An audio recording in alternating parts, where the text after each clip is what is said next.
የቤት ሰራተኛ እንጀራ እየጋገረች ስለነበረ እኔ ደግሞ ቤቱን በማጽዳት ላግዛት ብዬ እንደምታዩት አልጋዬን በማንጠፍ ነበረ የጀመርኩት ልጄን ትምህርት ቤት ከሸኘኝ በኋላ ማለት ነው።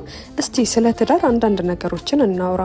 እኔ ስለ ትዳር ሳስብ አንድ ነገር አይምሮ ውስጥ ሁል ጊዜ ይመላለሳል። ማለቴ ይሄ የኔ አስተሳሰብ ሊሆን ይችላል፣ ግን ትዳር ላይ የኔ የሚባል ህይወት እስከሌለና ሁለት የተለያዩ ሰዎች አንድ ህይወትን ለመምራት አንድ ላይ እስከተጣመሩ ድረስ ሁለቱም ደስተኛ መሆን አለባቸው ብዬ አምናለሁ። ትዳር አንዱ እየተጎዳ አንዱ እየከፋው አንዱ መኖር እያስጠላው አንዱ ደግሞ እንደፈለገ የራሱን ህይወት የሚኖርበት ነው ብዬ አላስብም።